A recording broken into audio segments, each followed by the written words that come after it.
All right, we are live. Tap in Birdie, Valspar week. Here with a very special guest, Larry from the Twitter account Tom and Marty's. We did have some technical difficulties before on this pod, but I think we solved them. So if you're listening, please let us know in the comments if it's bad or what's going on. But anyway, Larry, how you doing tonight? Doing good. I'm excited as hell to be here. When you asked me to get on here, I was like, I haven't done this before, but I enjoy talking golf. I've been talking golf for many years, so looking forward to doing it in front of a camera this time. Yeah, we kind of broke the golf Twitter internet. People seemed very excited for the TI beat tonight, and there's only so many people in the space. I want to have different guests on. I don't want to have the same people on every week. So I'm really happy that I found you because, like I said before, I can tell you are a true golf betting degenerate like myself. You love the sweat. You love betting on golf every single week, which we all love. And that's really all you can ask for a good TIB. So I know it will be in for a good night. Yeah, and I'm a proud recreational bettor. And that's not slandering, people who do it for a living, who run models and all that. But this is fun for me. And yes, I like winning money. And I'm upset over all the money I've lost this year because I haven't won. But at the end of the day, it's a process that I call a 7-day hobby, where you start the beginning of the week looking at the field. Then you text, WhatsApp your buddies, who do you like? Then you go on golf Twitter. And then on Monday, you start watching you guys and listen to all the pods. Get the course breakdown by Mr. Andy Lack, of course. So it's all through that. And then obviously you place your bets on a Wednesday or whenever. And then you got the 4-day tournament. And so it's just a constant cycle. So it's more than just watching a game, see if you win money or not. It's a hobby, and it's actually really a lifestyle. And golf Twitter, which I kind of stumbled into, is actually just a really fun place to be, which is, you can't say the same about a lot of other places in Twitter, but the people who golf betting Twitter are there for a good time. So I'm really happy that I've basically stumbled into it last year.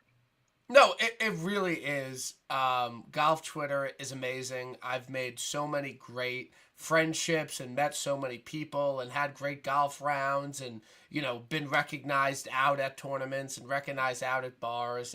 It's definitely something that I'm, very proud to be a part of and very happy to be a part of because it really is a great community. And, I know you go viral all the time. You're doing numbers with, your golf bets. Did it really start when you said you would bet Yeah, the a worst case dollar on of Cole, you the on worst every? case of internet bullying ever. I was the victim because basically Tom and Marty's 10 years ago was like a vibrant college bar Twitter, and it was a great way to help run my business. You can interact with the customers. All the college kids use Twitter a lot. So you shoot the shit with them, have fun. So it's very similar to what I do here with golf. But they all left Twitter. You don't see the college students on Twitter that much. So my Twitter account was basically dormant. I would talk about golf with a few people I know until I said I'm going to bet $5 on call you on for every like. And then all you fucking bastards piled on. And I'm not one to back down. So $6,000 later, I had the bet on Carl. And you want to know what? Yes, I lost that money. And if you want to What say event was that? Mexico Open, baby. And that Friday, when he actually flashed, was the most exciting golf day I've ever had. I know you shouldn't get on top of golfers before Sunday, but when you got that much money and so many people were getting involved, texting me, getting involved, telling me, it just was a really, really fun day. And you want to know what? That's how I started meeting some of you guys on Twitter. And that's how I was like, well, since I don't use Twitter for the bar anymore, I'll do what I love even more than anything is just talk golf. And it's been a really fun, what's it been, 54 weeks or whatever. Yeah. So Tom and Marty's, even though it's still named after my bar, which is a great bar, it's busy tonight, I hope, even though I'm not in town. But it's really a golf content Twitter handle. And just because it was Tom and Marty's from the start, I feel no need to switch it. And if you call me Tom and Marty's, or people do, I answer to Tom more than I answer to my name Larry anyway. So I can flow with that. It's no big deal. So I know we touched on this before, but not everyone might know, but I'm very in tune with Binghamton. Obviously a state school in upstate New York. I went to Buffalo down the road. Always drove through Binghamton. My dad went to Binghamton. I'm very familiar with it, and I know it's a big bar school there. They have frats and everything, but it's much more of a bar school than where I Without went. question. Yeah. Than at Buffalo. So how is it running a college bar from a week to week basis in a relatively small college town? Like, what are Well, your summers like? What's your biggest our day of summers the are week? glorious because I don't make shit for money. It's slow. I don't have to work hard. If I work more than 10 hours a week in the summer, it's crazy. So I run my life like I'm a teacher. Only teachers are looking to nurture you, help you, and I'm there just to get you into a drunken fool and have a good time. But the reason why I love the college business, my brother and I have owned this bar for 20 years, is I don't sell alcohol. I don't um it's not about selling booze, because if you were about booze, you would just drink on your couch. I'm selling culture. And just like ISN is not just where you sign up and he gives you a pick and say, now go away. You're selling a culture and how to become a smarter, better. I'm doing the same with the college thing, in that you're buying into the culture of Tom and Marty's, which, if you follow me on Twitter, the bar is the same way. It's stupid. We don't take ourselves seriously.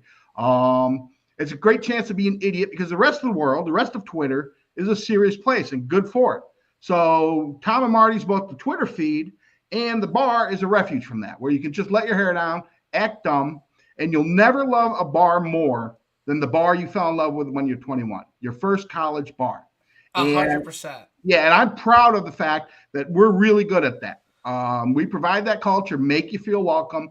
And even though I'm an old man, I get along with college students better than I get along with adults anyway. Well, I think one of the best things I saw from you, and this is something I relate to heavily, was when you were posting your 2000s throwback playlist to play at the bar Well, when you're DJing. That is one of the most important aspects of a college bar. You need to have good 2000s throwbacks. That's what gets people going. I used to not DJ, but for my frat in college, I used to DJ sometimes. mhm. I used to play music, and you gotta throw the 2000s throwback. So Absolutely. like you know that, and that Yes. that obviously seems like a Again, very it important goes aspect back to to the it. word culture. And nothing sets the culture of a bar more, especially when it's packed on a Friday or Saturday night, than the music. And yes, do I play contemporary stuff? Get them dancing? Absolutely. But if you go just like that straight high energy stuff all night long, it doesn't work. So you've got to bring in the throwbacks. Know which ones make those shoulders rock and A make you hundred want to percent sing along. and sing And along. so I'm actually the DJ there. I'm a 53-year-old man who's the DJ there, but I'm really good at understanding what the kids like. I take orders from the kids, but I know how to screen it that what fits into the culture of the bar. And music, without a doubt, 80s, and even I go back to 90s. We'll be playing Bon Jovi in bars until 100 years from now. I'll probably still be behind that bar doing it once in a while. So yeah, knowing how to play the contemporary stuff, but knowing which ones just totally slap from the Slap. 2000s. Yes. See, Yeah, this is how I know you hang out with college kids. Is you say yeah. terms like slap. I mean, you're a younger, older guy. Well, It's well let, great. let me make one thing clear, though. Anybody out there listening who wants to interact with college students, I interact with college students well. But the key is, well, unless you're Bill Belichick, you're not actually one of them. So I don't try to be Yes. like, hey, I'm just like you guys. Hi, kids, and all that. No, I'm a grumpy old kind of psychotic man, but I relate to them well and I enjoy their company well. And they enjoy it for me. And mostly because I'm not pretending just to be, hey, I'm some lovable 22-year-old myself. Because then you get into the weird territory. And you do see Totally. a Don't lot of want people any go of there. that. And if you got No, that people that already, is you can do it. that is hilarious. That one of your job duties on a day to day basis is playing music for college kids on a Friday and Saturday Oh, night. yeah. I No, mean, that I is like genuinely hilarious to me. And, I don't know when I'll be back in upstate New York again. But if I ever go to Buffalo again, I don't know if Binghamton would be enough of a destination for me. I wish I knew when I drove up for the PGA in Rochester. But I will 100% stop at your think bar. Like, without not even a question, if you're question. going to Buffalo or Rochester from downstate, Long Island or the city, you probably almost certainly drive through Binghamton. Yes. That's the one thing we have yeah. is we're like a link to everywhere. Yeah. You never stop in Binghamton, but you pass through it. That's what Binghamton is. Correct. Yes. And there's always bad weather there. That is the joke Oh, my yeah. dad always says. Always terrible weather. Like, it could Absolutely. be perfectly sunny. The second you get him to Binghamton, Yeah, I got a terrible. round of golf in last week, and you just watch. I'm not going to get another round of golf until it's like the first week of April because it's either freezing cold or pouring rain until mid-April. Drives me nuts. Yeah, 100%. So before we get into players and Valspar, I know we've kind of shoot the shit for a bit, but that's the reason why we wanted to have the podcast. This would be a great week to join ISN. I know, Tom, I didn't even tell you to do it. He just gave an amazing sell for ISN about selling culture. I'm so proud of him. Everyone at ISN is going to be so happy to hear that. But it would be a great week. We have March Madness coming up. We have a lot of sharp people in there that know college ball. We're going to have people on the grounds at the Valspar talking about course conditions. The guy we have is amazing. He really knows golf, and I was really impressed by his write-up last week, talking about the changes to the course and everything, and it was great. So we'd love to have you at ISN. Great culture. It's about building a community. And like we said before, there's nothing better than sweating golf bets with your friends and with avid golf bettors. So it is a great place. Without question. A group sweat, a sweat with your friends is like a multiplier. It's so much better. 100%. Not even a question. So I know you have been betting on golf for a long time. You were talking about Steven Bodwich or whatever. I remember one time, and that's when I was like, okay, this guy is a serious golf bettor. You said you've been doing it since the 90s, 2000s. Like, what's been the biggest change for you since you started doing this, 20-something years ago to now? Well, obviously just the opportunities to bet. The idea that I, at my fingertips, have 8 sports books I can access, it still boggles my mind. And I do get a little annoyed when people, and I understand, bitching on golf Twitter about this little thing or that little thing about the TV coverage or about the bets. I'm like, yeah, it's a complaint, but you don't understand how much better betting on golf is today than even 10 years ago. So I try to appreciate that fact and don't get mired into all the negativity and all that. But like in the old days, it was about we'd fly into Vegas, and the first thing we would do is we would go grab the betting sheets at every sports book. And then we would meet up in a bar, and our first night wasn't out clubbing or gambling. It was just us getting drunk, arguing golfers. And everything since then, I try to keep that feel. Like a lot of people, I got text groups, I got WhatsApp groups. Golf Twitter, I absolutely love it because that's the same feel. I just like on the Monday and Tuesday shooting the shit. And most golf Twitter people are good at it. Obviously, you get somebody who's going to pop and be like, you fucking idiot, blah, blah, blah. And you want to know what? Great thing about golf Twitter is I could just mute him. So I try to keep it the same as like the old days and also appreciate the fact that it's so incredibly easy to bet. Yeah, no, wake up 7 a.m. Monday morning, even Sunday night now, DraftKings has odds, bet whoever you want. Really, I can't even imagine only having to be in Vegas to bet on golf. That actually, that pisses me off. I wanted for years a Sunday odds to be released. DK's doing it. I should be thrilled. But because of it, I make a stupid fucking bet every Sunday night because of them. Last week, it was Hovland. There's no way in the world I would have done it if it were like on a Monday or Tuesday and I had time to think about it and all that. So it's a double-edged sword there. I'm thrilled we got lines we can argue about and talk about on Sunday nights, but boy, is it dangerous if you're a degenerate. Yeah, I'm kind of shifting more towards waiting till Tuesday afternoon, Wednesday now to get all my bets in because I don't personally like betting early. I'm not a huge CLV chaser. Yeah. I don't care if I have 5 points of CLV on a guy that's not going to win. I would just like to kind of let the week come to me and see who I want to be on. But we did have a very big golf tournament last week. The 5th major, the biggest PGA Tour event, Players Championship, Ponte Vedra Beach. Rory McIlroy wins for the second time this season. He wins his second Players Championship. Kind of having a so far Scotty-like season. This is definitely the best he's come out of a PGA Tour season in quite some time. We got to talk about the winner first. What is your state of the union on Rory after he gets it done at the Players? The most impressive thing about it is out of all the Rory wins he's ever had, this was easily the most boring win he's ever had. And that's the highest compliment you could pay to Rory, because his driver isn't working. He used to try to force the issue. He would have the spectacular flameouts, big comebacks, and all that. This one is he took what the course offered. He played within himself. He didn't have his A game. I mean, I think you'd agree with that. This wasn't vintage Rory. And you want to know what? And he was able to emerge in a win. He's won twice now on a course that I still think sucks for him. This is not a Rory course, and he's won 2. So we've been talking about, is Rory a more mature golfer for 10 years now? And this tournament in particular is evidence that he is. So he is setting himself up for something huge this year. But Rory is not competing against Scotty. He's competing against Phil, Tom Watson.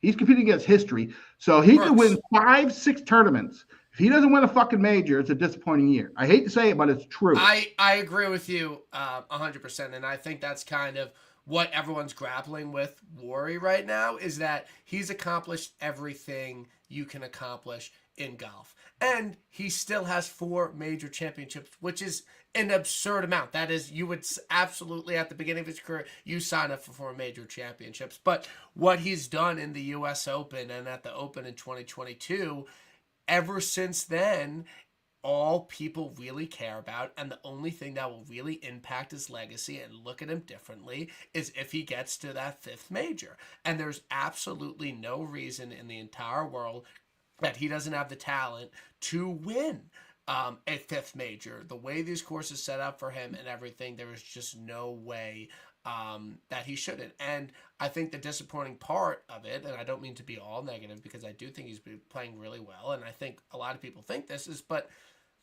I don't know if people think he could have done what he did if it was in a major championship. There's just something different, it seems, with Rory McIlroy in those 4 majors a year than at, I don't want to say it, but the Players is not a slapdick PGA Tour event, but when you're going up against Bud Cauley, Lucas Glover, and JJ Spawn, it just feels different. And yeah, it's I truly do think there is something different with Rory this year. I think he's a more complete player. He said it. He's doing everything well. It's not just driving a million miles. But again, it's just another year for Rory where it's like this season, it's not going to say a disappointment, but you're not going to have a life-altering, career-changing week unless you get that 5th major. Yeah, I mean, he's setting himself up, especially because he's past his prime, at least age-wise. He's 35 in a game that's getting younger, and he's setting himself up to have an all-time great year. But at the same time, it has to be anchored by a major win. And the problem with his majors are he won them so early. He was the only golfer post-Tiger you could have ever compared to Tiger and Jack for a short stretch. When he got the 4 so fast, you were allowed, without being an idiot, to say, oh my God, how many is he going to win? 13, 15 or whatnot. And then he just got stuck on it. And it's not like he's been shitty. He's been incredible the whole time. He just can't seem to grab that major. So this will all be forgotten, this incredible win, Pebble Beach, whatever else he does, if he doesn't get that major. And yes, Masters everybody wants, but even anywhere else, he wins one more major, and it will change the discussion of his career massively. Because again, it's not just 4 to 5, it's that decade. Because if he never wins another major, the second line in his story will be like won 4 majors early and then never won another one. I mean, that is but was the player of a generation. He won 27 times on the PGA Tour. I mean, he wins at such an absurd clip on the PGA Tour. Yeah. It really is crazy. So I think, and I think most people think this now, he is going to be relevant at the U.S. Open for the next 5 to 7 years.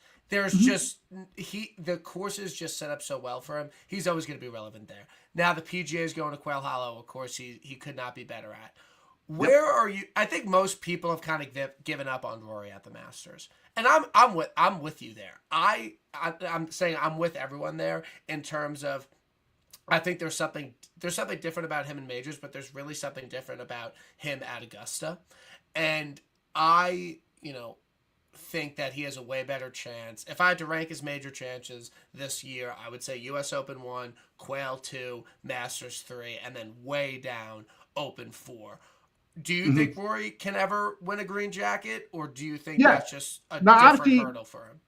Let's put health aside, because if something happens, then it's off the table. But in terms of him having a natural trajectory where he's got, like you said, about 7 more years, where he may not be like peak Rory, but he's still going to be top guy betting wise.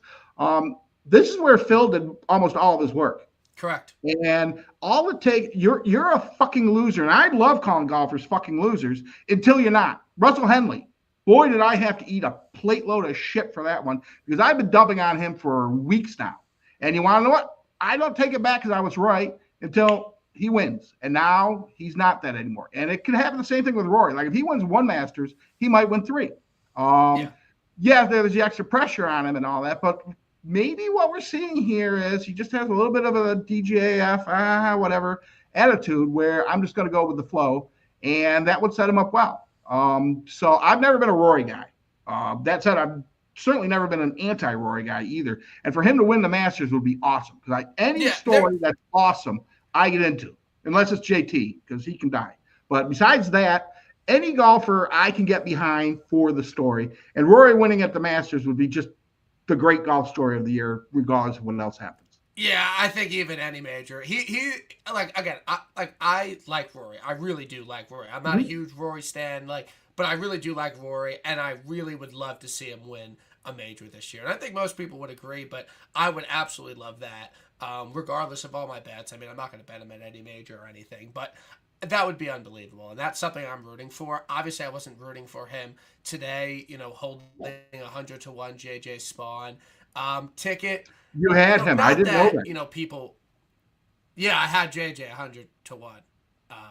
I knew you hit the first round leader. That makes it a little bit better, doesn't it? You're not hurting quite as much.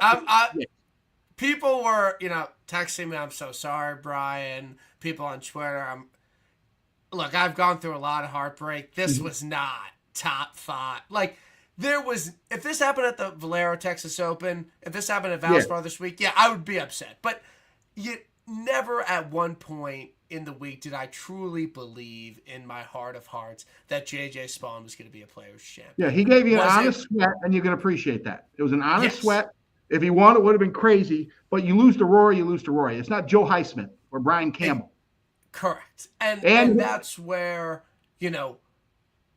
obviously it was a great bet by me. I'll Vic lap it. I knew, what I saw from JJ, he was playing really well and it was a good course for him. Fuck it. Let's just bet JJ at 100 to 1.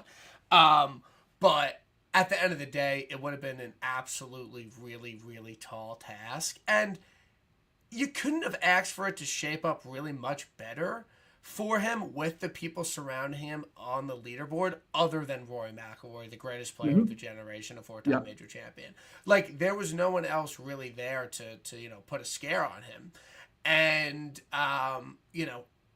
obviously, pre-final, once Rory put it to 10 feet on 2, I really knew it was over. And then once JJ birdied the bogey, the par 5, and Rory birdied, 12 or whatever, the first hole out, then Rory was minus 600. I think people kind of forget that tournament was over completely. And Rory he might have had a shot if they were coming off the course Sunday night, fatigue, adrenaline, and all that other stuff. There's a lot more variance. Give him a night to sleep on it and give JJ a night to sleep on it. And that's what you got. So let me ask you a question, though. You won the first round leader.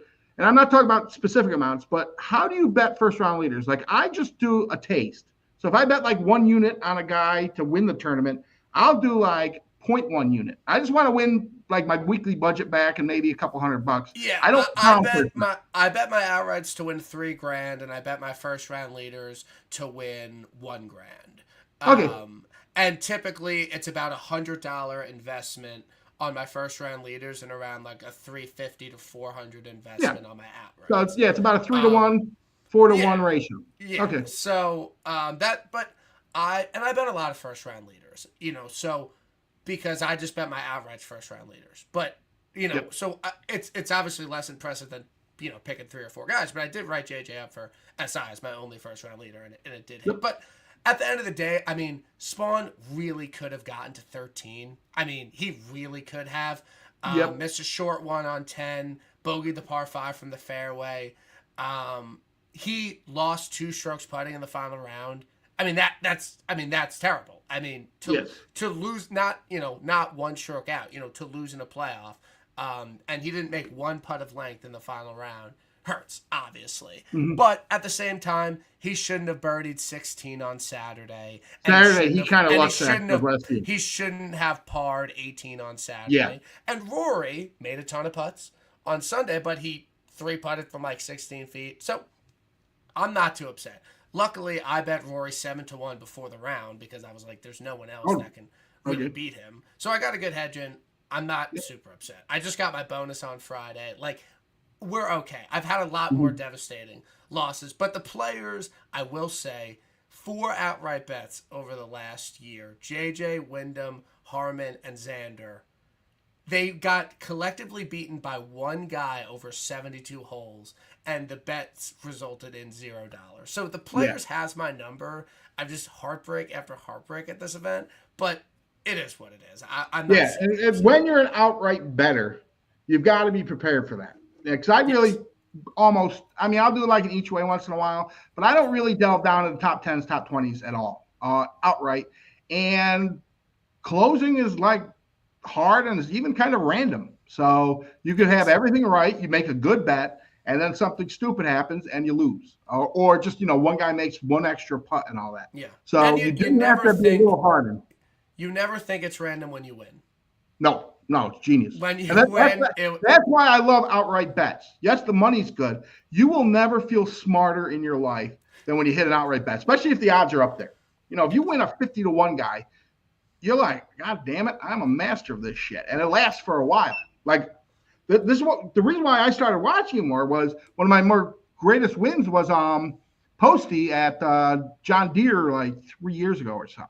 And he was like 60. And I was traveling, so I just did a single bullet bet, and I hit him, and I crushed it, and all that. And those ones, I still remember it because when you hit an outright bet, you feel smart, you remember it. You hit some football game, and the money's good, so I'm not against it, but you're already forgotten about it a day later. So that's why I love outright betting.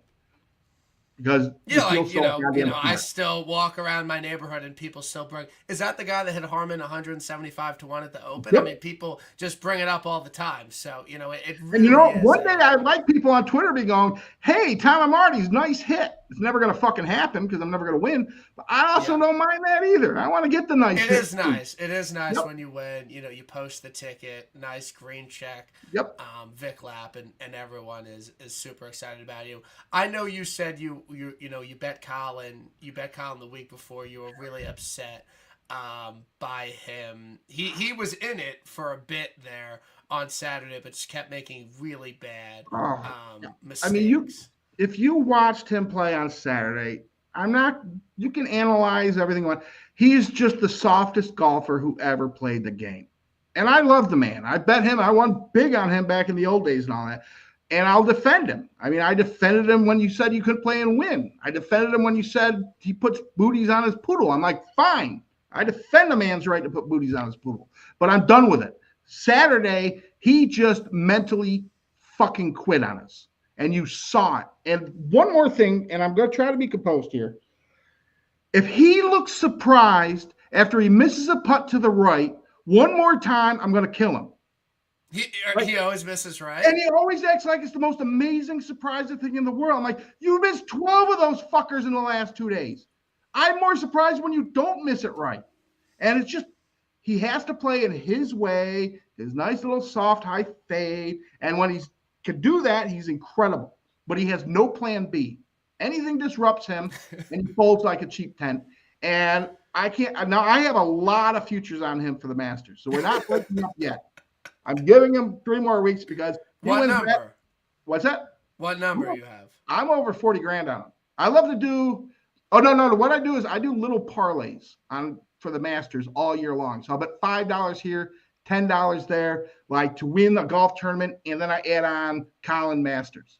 So I got like $1,000 one here, $1,000 one here. I hit 2 huge 10 grand open parlays in Vegas when I was last time there. So all of a sudden I found myself into the 30,000s of dollars if Colin now wins the Masters. And it's literally over like 40 different tickets, including those 2 big ones. So I'm all in on Colin for the Masters. Yes. And he can. Are you giving up? If there's no breeze. I think it's almost even better that he didn't win one of these 2 because then. No, he needs it. Rahm stole his balls at the Century in 23. And he has not been the same since. And yes, so he needs a win going into the Masters. If he is in the lead by a stroke on the last 4 holes in the Masters, I might not even watch. I have so little faith in him. It gives me anxiety. So that said, he wins. All of a sudden, you're no longer a fucking loser. You're my hero. And you're rich. Yes, but at the same time, I'm done with him if he doesn't. I can't take him. He just, like, why doesn't he add 5% swing speed? Do you know how much that would open up different courses for him if he just had a little more length? And he still weighs 80 pounds, doesn't bother with it. He just can't adapt, won't adapt. He putts, and like I said, when you miss 12 putts high right, adjust, okay? That's not bad luck, that's you. And he just won't, so. So is he the biggest on your shit list right now? Is he the golfer you have? But at the same time, it's because I love him so much. I mean, I was OG Colin Morikawa guy. He won huge for me. That said, right now it's like we're in a marriage together just because of the kids, and the kids are my huge parlays. Yes. And so as soon as those parlays are out, the kids are out to school, I'm out. I'm going to find me a new. That's fair. I'm happy for you and your relationship with Colin. It seems there's a few other guys though. Saturday at the Players was probably the most telling thing about certain golfers. Like Ashkay, he like dropped 4 strokes in 3 holes, and I'm like, oh, this loser's going to disappear. And instead, he bared down, finished relatively strong, kept himself into contention on Sunday. I'm all of a sudden a very big Ashkay guy moving forward. I think he could win something big. I think he's got big boy pants. He showed them. Yeah. And then meanwhile, Colin didn't. And Zalatoris, holy shit, that's ugly. Yeah, so, Zalatoris looked like he might win the tournament and then made a quad without a penalty stroke, which is he very did quad double, I think. I think he dropped like 8 strokes. Yeah. So that's you can't have that. So I like Willie Z, and if he comes back from his injuries and all that, it'd be great. Especially his putting stroke. I mean, that is the most over-engineered fix on top of a fix on top of a fix. And so he's like standing like a baseball player. And he's like, his arms are like, he's like basically me holding a baby where I'm like, get this thing out of my hands or I'm going to throw it across the room. That's him with that putter. He's not going to win a major when he looks like he's scared to hold the putter. So that was also very telling. He went from almost winning the thing to out of it in 40 minutes. So, yeah, that was honestly. Yeah, so he's on my dead list, do not bet list for the rest of the year. Ashkay, on the other hand, I go lose a lot. Okay, you're willing to lose a lot on Akshay with the broomstick, but not on Willie Z. Ashkay looks like he has big boy pants on. Yes, I hate the broomstick, but he's confident in it. Okay. Willie Z looks like he's terrified holding a putter. Like he just wants to throw it. I think that's fair. That's fair. I don't necessarily disagree. And there's nothing against Will Z. It's just he needs to like start from scratch with his putting, because once you have 10 different fixes layered on top of each other, that is not going to hold up when the going gets tough. And it showed it on Players. So agreed. What about our boy Posty? We'll get to Posty. Okay. We'll get to Posty. We'll get to Posty. I know where you're going. So we have the Valspar Championship this week, kind of just like a run-of-the-mill, average PGA Tour event during March Madness. This is an event that makes me feel any sort of way. It's a very totally average PGA Tour event. Nothing special about it, but it's not terrible. It's just very, very average. We have a pretty good field. This week, Paul Casey's won here. Sam Burns has won here. Luke Donald's won here. Anything you're looking at in particular this week with this course? Obviously difficult conditions. So it's a weird course, and that's fun. Anytime you can get a weird course on the PGA, I like it. We're going to have a bunch of cookie cutter courses coming up once the season gets going. So this one's weird. You can't just overpower it off the tee, but distance helps. A lot of long approach, those long par 3s and all that. So it really opens it up for different sorts of winners than you'd expect. So I like it. I'm not going to say it's a good tournament. I like the course, but I'm also not going to say it's a great course. I didn't watch Andy's podcast. I'm assuming he's probably a little bit ambivalent about himself because it doesn't really have a clue what it's doing, but that makes for a fun tournament, I think. And also, I like that it's difficult scoring because that opens up more guys. It's easier for me to say someone can win a difficult scoring than like minus 22. There's more people that you could do that, or at least convince yourself in the head. It's difficult, but it's also not like the U.S. Open grind Yeah. punishing one. It's more just Yeah. you got to be pretty careful. It still has some Florida course aspects. There's enough water that'll bite you in the ass, but it's also different. Those narrow fairways, and you got to hit it all different directions. So, and the around the greens is a tough place to chip at. Any past winners at the Valspar that you've hit? No. Certainly not Taylor Morton Malnati, Malnati, whatever you call him. And I'm trying to think back. Before that was like the double Burns. I've never been a Burns guy. He's the most overrated golfer. I mean, yeah, he's won a few times, but he's been treated like he's that sub-elite, top 15 golfer in the world for like 6 years now. And he's a jabroni. He doesn't play well in the majors. And so I'm sick of his shit. So, no, I haven't. I don't have any good history at Valspar. Okay. Valspar. No good course history here. No. Okay, fine. So we have 3 guys at the top of the leaderboard that aren't very convincing to go out and bet. And I think they're all at kind of, rough numbers in my head. Tommy Fleetwood is the favorite of a golf tournament. Never thought I'd be saying that. Yeah. Xander's hurt, and JT makes, a bunch of doubles every single round. I'm guessing you're not betting any of these, but who do you think out of this 3 is most likely to win? I mean, I don't hate any of them. But there's no value on any of them. I mean, I wouldn't bet Tommy Fleetwood to win my Club Pro, okay? He just doesn't win. So, yes, could he come and win? Absolutely, but you don't bet it at 14. JT can't keep 72 together. And then Xander is going to pop. Rib injuries are weird. You think you're ready, but you really can't put the work in and all that. And then, but at the same time, there's going to be no long-term stuff.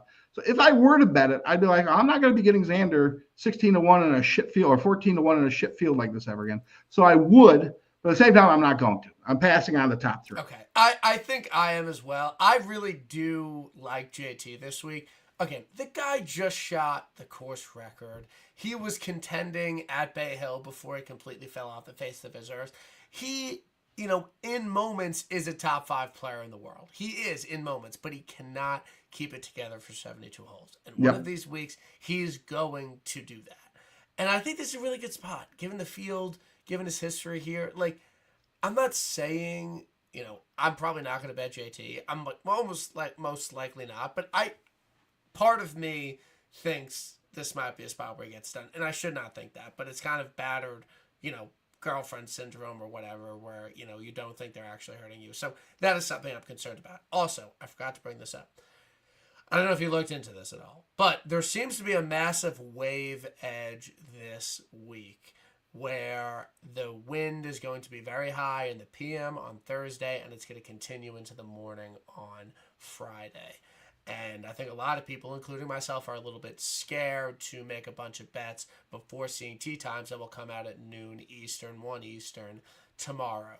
Where are you on that? Because I'm going to talk about guys I like or whatever, but at the end of the day, it's going to kind of come down to the tee Have they even posted tee times? No, they post tomorrow at 12. Yeah, so we'll be talking about guys we like.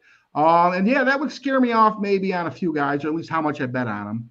But at the same time, we're talking Florida here. Sometimes those waves, just by a little tweak, work the other way. So yeah, I'm going to wait. If there is that, I haven't really looked into it. I'm telling you, it's pronounced. It's okay, then pronounced. Yeah, that would that's something you do need to keep in consideration. Yeah. So I'm just putting it out there because I don't know how many. Like I'm on Windfinder 9 a.m. like on Mondays, but it's something to monitor because it seems very like it could not be a more clear wave edge. Yeah, I only did 2 auto bets, and I'm not in a hurry to rush out. So whatever we say, I don't want you to. I don't want you to bet super early. I want you to wait for the tee times. Yeah, and I'm not. And again, like you said, I'm not really worried about CLV, EV, whatever the hell it is, and all that. If I lose a few points because I was a little too cautious, I can live with that.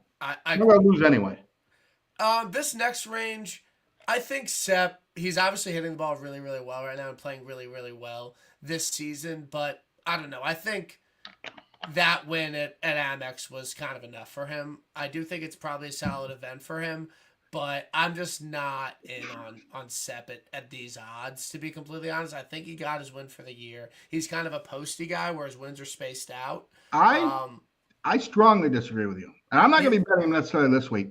I think of all the players in that like second tier, sub-elite, so you got like the top 10 or so of the elite players, he's the guy closest who might be joining them. I do honestly think he's elevated his game. His weakness is like his putt luck. And you want to know, that's not a bad thing to have a weakness if you're betting outrights, because I don't care if he shits the bet and all that. So no, I actually think he's really good. He's just a complete player. I'm not going to be chasing him this week, but I do think he has another win. And I think he's an elite player. I don't know how many wins he's gonna stack I think look out for him in the majors. I'm not going to predict him to win a major by any stretch, but just because you can't be called elite unless you got a good history of at least competing. So I don't. He's had some actually good finishes in majors. Yeah, and I expect to see him. Like Masters would be I don't know what his odds are, but if he were 70, 80, it wouldn't be a terrible future bet. Yeah. No, that's something to consider with Sepp. I think we're both out on Sam. We don't have to talk about him. Lowry, the putter is just going to hold him back forever. He has weeks where he can putt well, but he can't keep it together. He's playing 4 weeks in a row now. He has some history here. I do think it's a good course for him. If Lowry's in the good wave, I would consider it. But I'm worried about the 4 weeks in a row, and I'm worried about the putter with him a little bit. I'm worried about one thing. Before you bet Lowry, people, look at the field and ask one question. Is Rory playing? If he is, go ahead and bet him. If it's not, he's too sad. He missed his friend. I think that's fair. Yeah, so if Rory's not in the field, I'm out on Lowry, which is not – I'm not hating on him, but the reasons you gave. He played probably a little bit too much, blah, blah, blah, blah, blah. So he could go ahead and win it, but I don't have much enthusiasm for him. Okay, sweet. Two bad putters. Corey Connors, if golf tournaments are played in a vacuum, they're not played in reality. Let's just play this golf tournament out in a vacuum. Given the stats, given the course, Corey Connors should win this golf tournament if it was played in a vacuum. But golf is not played in a vacuum. And there are a lot of outside different variables and everything.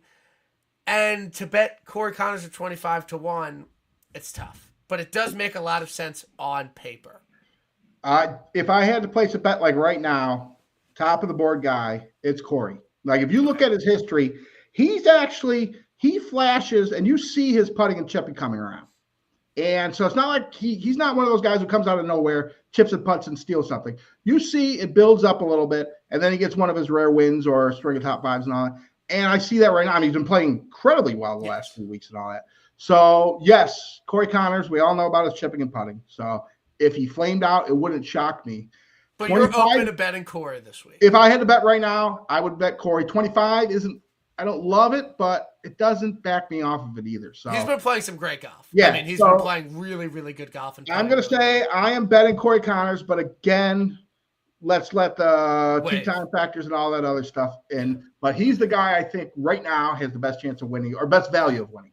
Okay, fine. I'm fine with that. I'm all good with that. Tom Kim gained 9 strokes on approach last week. I don't know if you saw that. Could not putt a lick, but hit the ball really, really well. He's someone I would consider this week just because his irons are really hot right now. He's an accurate driver of the ball.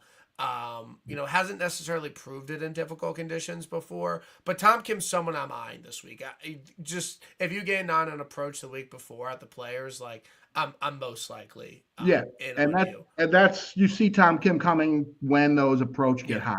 Yeah. I had him last year at Travelers, and I'm not even. I had him too. That was I'm not even upset he lost, but watching him on the back nine was the most excruciating experience. I was there in person.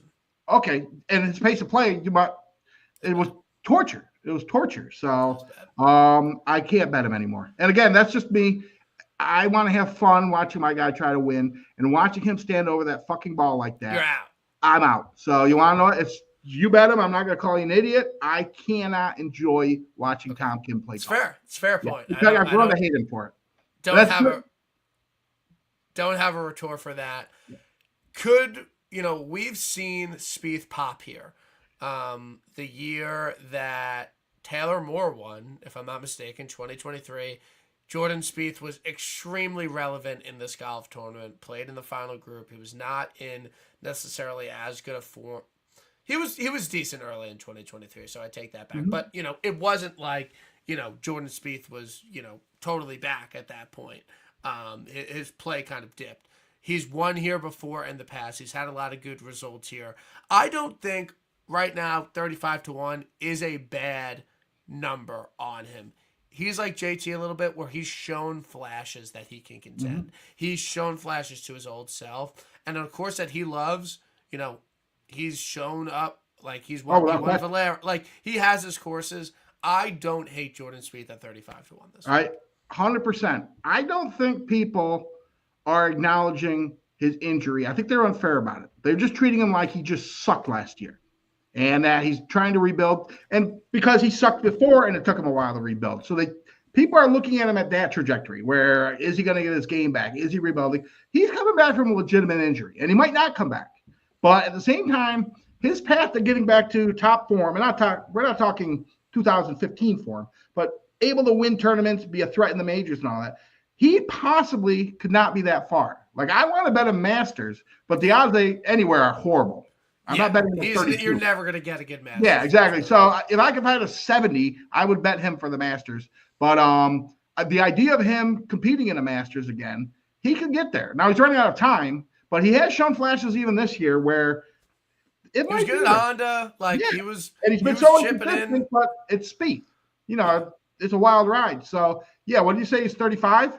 35, yeah. Yeah, I could get there. I don't hate it. I'm probably not going to bet it. I don't hate it. Glover, I'm exactly like that. Glover, I'm personally out of. I hope you didn't bet him. Whatever. This year I've just been having rules, and I've just been crossing guys off. And one of my rules is if you were deep in contention the week before, I cross you off for the week after. And Glover playing in the final group, he's old. I mean, this is a guy who won a major in 2009. He is an old golfer. He can't do it every single week. He's on Tom Kim, Akshay Bhatia, some 22-year-old guy. He's an old guy. He needs some time to rebound. I'm fading Glover this week. Yeah, I don't see it. And I know this makes no sense because he won 2 weeks in a row over the summer 2 years ago. You got me. I don't even need someone to say it. But I have to create rules in my head, and I just don't like guys that were deep in contention last weekend playing the final group. Well, what bugs me is, look at me, people. I'm no spring chicken. How the hell am I 8 years older than Glover? Glover is the oldest looking 45-year-old in the history of golf. And so you're right. To expect him to do it week after week after week, I'm not buying that with a guy. You got to pick your spots with him, not just him regularly. Pebble, he was good, and then he missed the cut the next week. Yeah, and he could flash, but at the same time, you do have to last week was probably his week. Yeah, exactly. And when you pick your spot and you miss, you don't keep riding him. He's the guy you get off, get on him later in the summer or something. I gotta say, I don't think he's gonna be that popular this week because I know he burned a lot of people at the Players last week. I think Mike Kim can win this week, and 35-40-1 really isn't that bad of a price. And if he finished top 15 or whatever at the Players, he could easily be 25-30 in this field. And I know that's not that big of a difference, but I would potentially take some flop lag off a miscut on Mike Kim if he's in the good way. I actually went into the week when they announced the field. He was probably the guy on top of the list who I wanted to bet, figuring, and his odds are actually probably, like you said, they're actually a little higher than I expected. But betting tips tracker, shout out to him. I think Mike Kim's going to be number one most tipped golfer. And it's going to be he's not. You don't think so? No, I track it. No, he's not. Okay. Right now it's Riley. I actually have a piece on Riley, but nobody's betting. See, he's tipped, but nobody's betting more than $5-10 on him. So that shouldn't count. It doesn't matter. He's going to be highest on the chart. Yes. Okay, fine. That's fine. I'm not going to fight. Checker, you do a great job, so I'm not arguing. But no, we love golf. Yeah, but Tim is the classic case of we're all going to be this is the week he wins. He's going to shit the bed and then get on. That was last week though, and he missed the cut. That's why I like it. Okay, you want to know what? You're getting me off of my. He's going to disappoint everyone and get on him, and maybe he already did that. Mike Kim 43-1 on bookmaker right now. That's actually, you want to know what? Part of the reason why I don't bet them when they're hot is I'm going to wait till next week when his odds are fair. 43-1 is good odds. I agree. Really for a guy who's I agree. Top 10 how he's performed in the field this year. Not best, but I'm saying he's been playing extremely well at a long enough point where he's not just on a heater. He's clearly elevated himself. Yeah, so, I'm interested. Alex Smalley, zero chance to win this golf tournament. Again, he's with Corey Connors in terms of if this was played on paper, but the guy can't close. He can't win. Rocket Mortgage. That's the next time I'm going to bet him. You Pencil in. you penciled in I'm Alex not Smalley betting at the Smalley Rocket tail Board. because I bet him a few times this year, and I was like, he's got to play against jabronis. He cannot play with the Okay, big boy. it's fair. It's totally fair. But impressive performance last week, I will say. Oh yeah, It was pretty solid. Okay, so for whatever, have you only hit Poston at the JDC? yeah. You want to know what? Amazingly, I haven't really bet him a ton either. Okay. I've always been So a Poston I'm guy. a Poston guy. Poston's top 5 favorite golfer on the PGA Tour. I hit him twice. I hit him at John Deere, hit him at Shriners, had him. Okay. Vic Yeah, loved it. Shriners I would have, but I don't pay attention as much in the fall. I really Okay. try to step away from golf. That one really hurt. So. Yeah. So I'm a Posty guy. Mhm. The guy is, I mean, he hits at 280 off the tee. You have to be a good putter if you're on the PGA Tour. He has the yips over 4-footers right now. Something's up with his putting right now, but he was striping his irons up till like last week. He was hitting his irons really, really well. Last week, the putter is back. Gained 5.7 putting after losing 9.8 the week before after the irons were really hot. Foam, I'm guessing you're just on him. I'm on him. Yes. Like, I'm not going crazy because the one place I always bet him is Heritage. I don't want to live in a world. Did you have a first round leader? Were you on a first round leader at Heritage last year? No, I was not. I had him. I'm just see that's why Poston's my guy. 2 hours in the first round leader. Oh, believe me, I love the man. Poston. I don't know if he's top 5, but he's definitely somebody I get behind. And I love it when a guy is kicking ass in something he's not supposed to, and then his strength is his weakness. Because I'm like, okay, that's going to flip, and we're going to get on him. And Poston's been. I mean, his tee to green this year, not last week. Last week I should have bet, but overall has been as good as it's ever been. But he just can't fucking putt, and that's his strength. So to see him last week start putting, I was like, okay, let's see. And so I don't love him on this course because, like you said, he has 280. 10th here in 2023, gained 5.4 in approach and 2 putting. I mean, but hitting over 200-yard approaches all the time isn't necessarily his strength. No. But I'm still on him because I can't resist because I've been trying to time the Posty hit. But more importantly, though, I am back to being beyond excited about him in the Heritage. I've been talking about him winning the Heritage all year long. That's like my number one preseason. I mean, he was relevant in the tournament last year. Yes, and that's Posty's tournament. We need to have Posty win a Heritage, and this is the year he's going to do it. I agree with you. I agree with you. Everything we think about golf is just wrong if Posty isn't a Heritage champion. I'm with you. I'm like literally 100% with you. What I will say, and again, I have these random rules in my head. He spaces out his wins. He's like a year and a half in between wins. So that is my biggest hesitation with Posty is that he won. If he didn't win Shriners, I'm in. But see, I am a militant believer in quit giving golfers, unless it's your first career win, credit or debit over these fall tournaments. They don't count. Like people keep saying Morikawa won the Zozo. As if that counts. And people still bet Kirk Kitayama because he was good 3 weeks in the fall. Yeah, it's the minor, unless it's your first career win. If you're some guy who's been grinding and you win, yes, you're a PGA Tour winner. But I'm not giving him credit for it, and therefore I'm also not going to say, well, JT Poston spreads them out.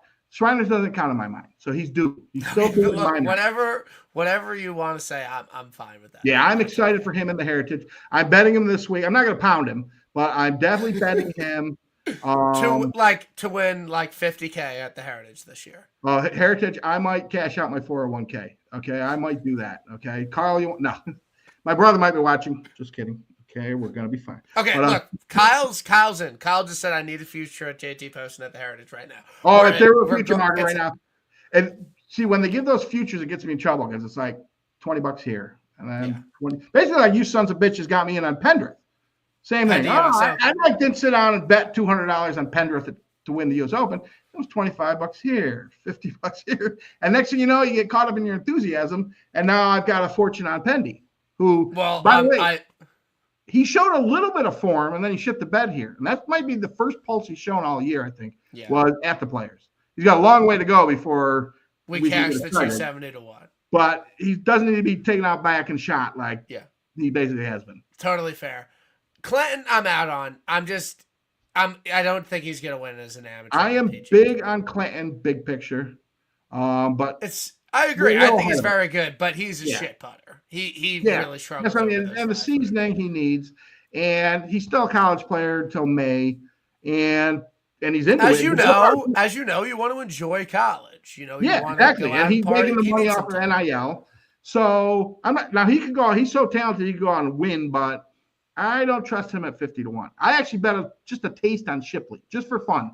Not endorsing because he's 1,000-1. He's playing this week? Yeah, you got a sponsor exemption or whatever, or maybe he did The some Netflix star? And so I just put $5 on the guy just to win $5,000 because it would be a fun story. And it would be a fun story with Clinton. I'm not buying in at 50-1 on that fun story. They'll Are come. you giving up on Hovland, or is he like?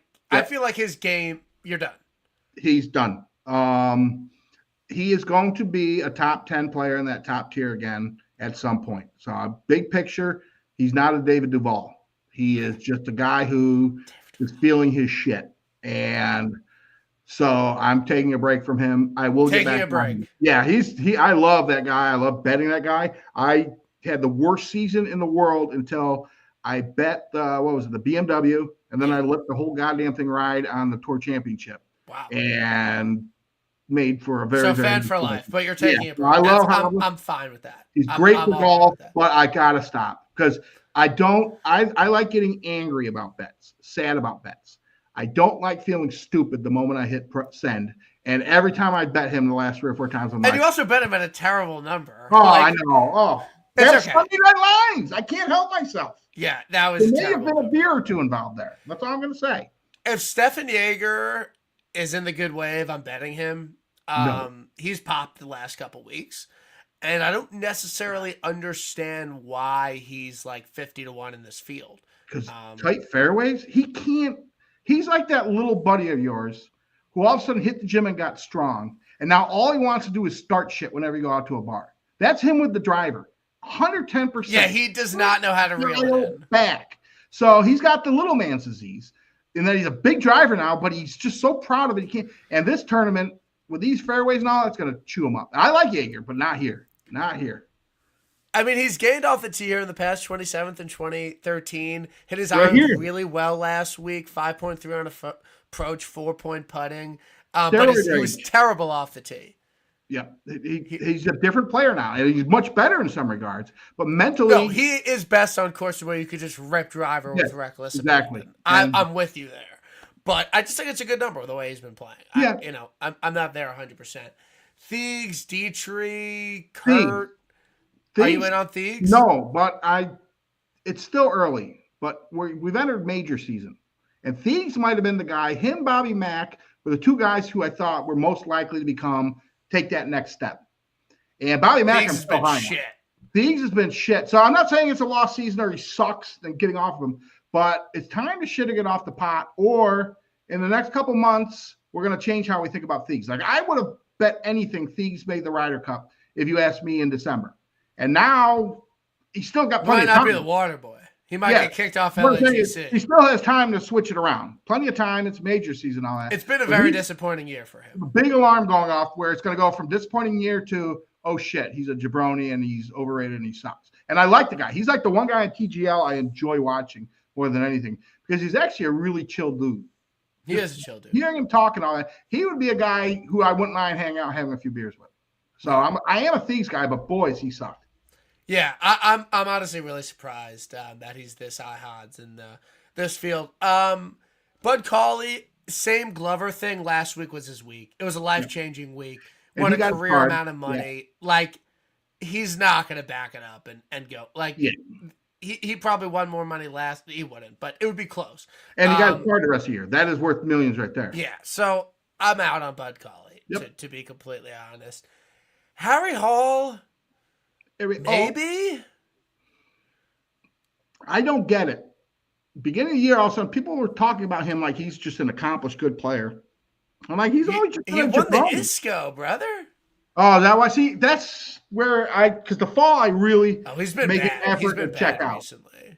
Okay. Okay, I'm out on Harry Hall. Yeah. I'm out on Harry Hall. I take Plus, he looks like Lucas's Glover's He looks brother. weird.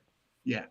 Any interest in Bez? I think I might truly, all seriousness, this guy was maybe 300, 400 to 1. in alternate field events last year.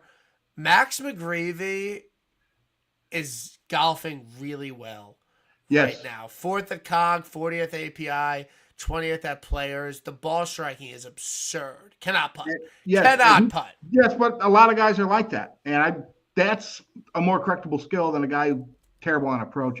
McGreevy could be a guy next year we're talking about as not a top golfer, but a good golfer. There is something in there where he goes from a back-of-the-pack jabroni to one of those guys who at 60, 70 to 1 at a week tournament you think about. So I don't hate if Max is in the good wave, I would bet. What's his number? I think he's like 80. Oh, is he down? That's kind of – did he what did he finish last week? He must have finished better than I thought. 20th. Oh, okay, there you go. That's but he gained 10. He gained 10.6 strokes tee to green, lost 4 putting. Which that's what you want to chase. He's like 100. Yeah. He's like 100. Kyle's saying in the chat. Yeah. Okay. No. Yeah, at 100. Absolutely. I'd kind of be annoyed betting him at 80 when the value has been there. This is what we say. This is what we say, Larry. 80 to 1. I wouldn't bet with your money. 100 to 1 is the greatest bet in the entire world. Load your 401k on it. Fucking A right. That is the 20 points of difference no, but also hitting a triple digit guy is for your self-esteem. Because I mean, okay. 80 to 1, that doesn't get you. That doesn't get people coming to you. Coming up to you at the bar. I feel cheated. If I want to be an early on McGreevy guy, I want to be able to say I got him at 100 or higher. So that said, I mean, he's been a guy on the radars. Hey, maybe he's not nearly as bad as everybody thought he was. So I'll look at him at 100. Honestly, this bet makes a lot of sense on paper, and I think it might be one that's too good to be true. Billy Ho 90 to 1. I mean, he should not be 90 to 1 in this field with, this is a guy who beat Rory McIlroy in a playoff last year, and he's 90 to 1 at the Valspar. Mm-hmm. Lost 7 strokes on approach last week at the Players. Lost approach on last 3. Was good at Pebble. I don't know. I don't know about Billy. Is it too good to be true with the number? You want to know what? I think he has a fairly good history, maybe not necessarily winning, but coming out of nowhere. He's an experienced veteran player who knows how to fix things or change things on the fly. He is in Florida, which obviously, even though he's never 12th won. 12th here last year, gained strokes in every major. And 90 to 1 on Billy Ho when, I mean, if you he can win. He has that dog in him. He's like top 15 player in the field in terms of just like big picture stuff to me. OWGR too, and he's it might be too good to be true. Yeah, that's worth a taste. You're not going to pound him. And definitely not first round leader type too. Okay. I'm fine with it. No real beef there. Anyone in this 100 to 1 range that you're eyeing? Chuck Hoffman, Rico Hoey, Grayson Sigg, Ryan Fox, Cam Davis. I was one of the early adopters of Davis Riley in that he's like Cam Champ, excuse me.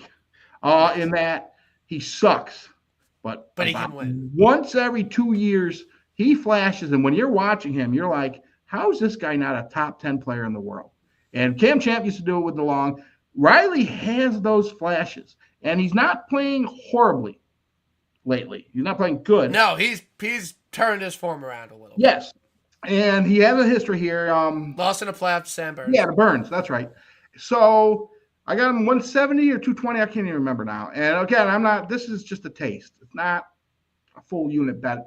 I do have the ability to. What do you normally bet your outrights to win, if you don't mind disclosing? My unit size changes, but when I say I'm betting a unit, it's 100. So if I'm betting top of the board, I'm going to have to, I think I had Colin for 2 units last week. Okay. So it depends. If I'm in the 40s, I'd rather have a couple guys for a unit. So generally, you said what you bet. It's about the same. 300, 400. Instead of doing all first round leaders, I love stupid parlays. So that's like $50 a week. Parlaying a guy with. So what did you do before the legal books? Did you have a local that you bet with? No, it was strictly Vegas. So you went from Vegas to betting on FanDuel. You never had a local. First, we had Pennsylvania, and I'm about 15 miles from Pennsylvania. Yes. So for the first year and a half, there was this little diner right on Route 81 where at any given time, like before a football game or before a golf match, you could see half of the Binghamton degenerates hanging out because that was the first place you could legally bet. And that's when we went to New York. And like I said, it was COVID when I went from join golf betting at every major to it's a weekly thing and it'll about. Like diving in hard to 3M Open. Yeah, absolutely. Absolutely. That's and have a look back. Got it.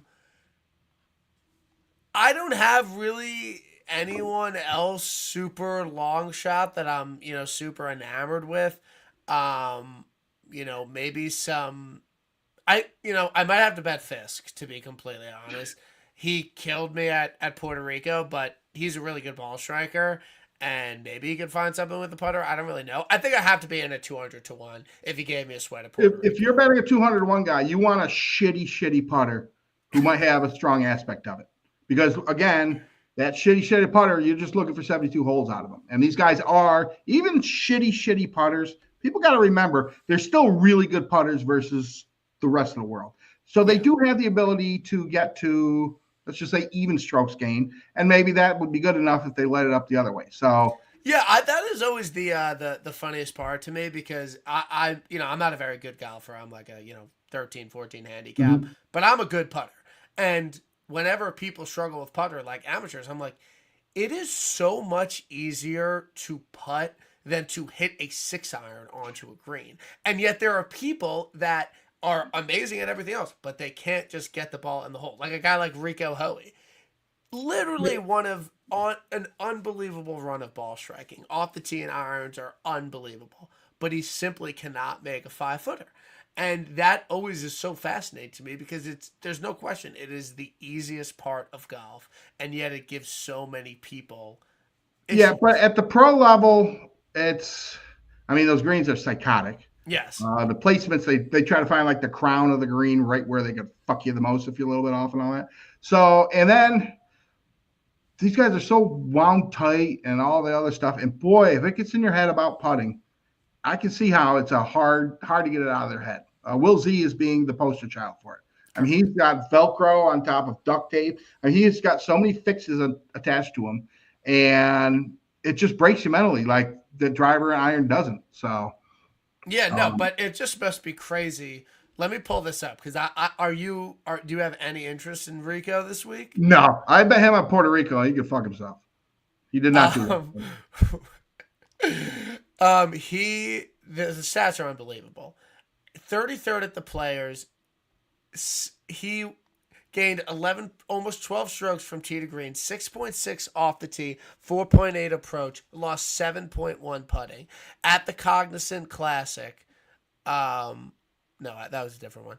The Cognizant Classic, the week before, gained 4 strokes off the tee, 6.3 on approach, and lost 7 putting. He's lost 7-stroke putting in 2 back-to-back weeks with hitting the ball unbelievably well. 7 strokes putting is that like next level. There's something broken. That's insane.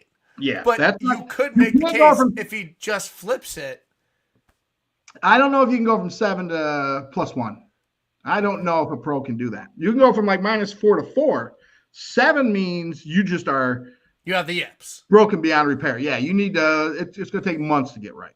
Okay. So that's fair. I can't get there. One guy I got, and I've been betting him just a little bit. He might be a good golfer. And again, when I say good golfer, I don't mean top guy. Is Suber, Jackson Suber, Florida kid. He's a good ball striker. Yeah. Yeah, and he's 221. So you got a little bit of a taste on him. Yeah. That'll definitely be a taste, which is anywhere from $10 to $30, depending on where my budget is and all that. Okay. So I probably will be adding him to the back of my car. Like I said, 220. So you don't need to. You don't need to go crazy on it, but you like crazy. Jackson Super this week. I have the ability to talk myself into long shot guys where I will bet like a unit on them. I am no discipline when people stack their cards and be like all to win 8 units. I'm like, fuck that. I might have 6 units. Okay, so I do that. I bet all my outrights win the same amount. Yeah, I am so undisciplined there. And that's, if you're a new golfer, you really should be disciplined. But I'm stupid. And so I'll have guys where, I'm going to win 50 goddamn units this week. And do they hit? No, they do not. But boy, if they do, I believe it. I'm not just, I can talk myself into, I won't this week, but that Jackson Suber actually might win 3 majors in his career. I can lie to myself to that extent and believe and go crazy on him. I won't be doing it with Jackson, but like Jake Napa at Century, I went nuts on the guy.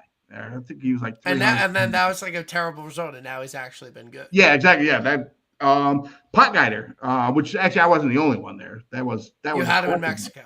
Yeah, and that would have been my biggest win ever. I went a little nuts on him at 110, and like a full U. Oh, okay. We're not going to talk about the exact amount here, but it would have been. I would have been dying. Did you hedge? No, men don't hedge. Oh my god. And he did not deserve to get to the playoff. He did. I haven't seen a guy fall apart. And yes, he's 20, so I'm not going to kill him. But just straight nerves. Why didn't you hedge? Because it's Brian fucking Campbell. Why would I want to give away any equity when he's up against because you had a crazy ticket on 100 to 1? Yes, well, you want to know what? I want all my equity. Because when I won my fortune, I didn't want to be like, oh, I gave away fucking $5,000 of it hedging on Brian Campbell. It paid off. It won. He hit 40 trees. There's no way in the world that ball wasn't thrown out in the fairway. You cannot hit 40 trees. I'm not a conspiracy theorist at all. But that one, yeah. That one. And you notice we didn't even see it on film. Jay Monahan. It was like the Zapruder film. And it took like 20 seconds to come out of the goddamn trees. My brother and I, we haven't hugged in like 40 years. We were standing up hugging when that ball went into the goddamn trees. Because he had a taste on him too. And then, oh wait, the ball's out. And that'll be the last goddamn time I ever hug my brother again. I'll tell you that. It's not good for you. That beat is.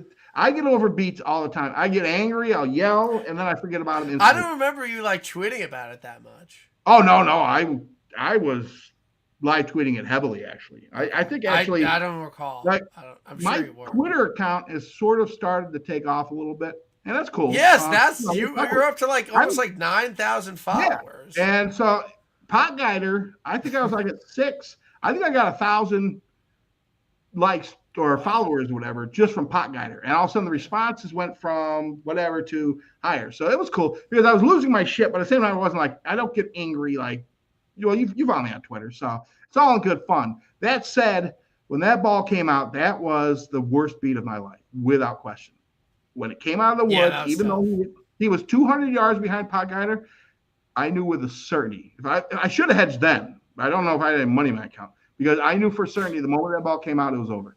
And sure enough, it was. Oh. Yeah, that was tough. You've been around the block. And I love the story of the under. I mean, he was the super underdog. He was 1 year away probably from working at a Best Buy. And now look at him. His life has changed, and it's awesome. And I'm happy for him. And I fucking hate him more than anybody alive. Oh, my God, I hate that man. And again, what a story. I understand why everybody loved it. Fuck him. Well, it was a great pod. I'm very happy that you were able to come on. I don't know. Usually I'm the one that makes everyone laugh. I think you were making everyone laugh tonight because I really don't know if I've laughed more on a TIB.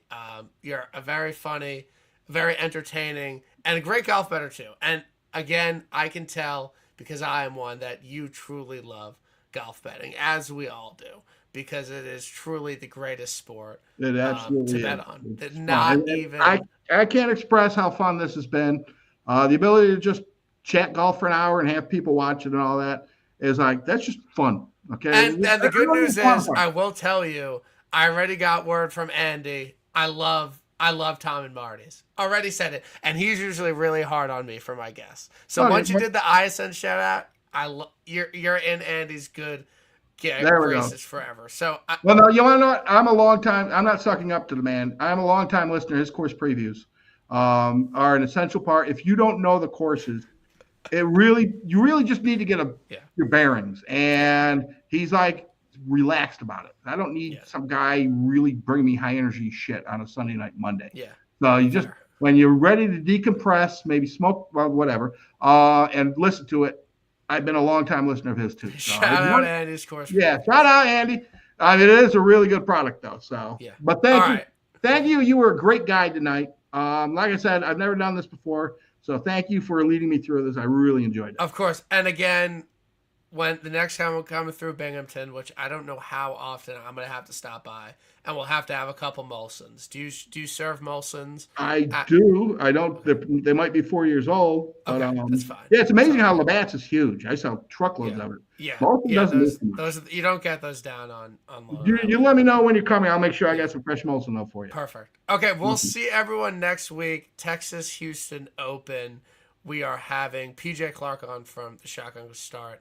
Should Awesome be guy. another great pod. We will see everyone next week. Thank you again to everyone who listened. And thank you, Tom and Marty's. Thank you, guys. Appreciate it. It's been a fun time.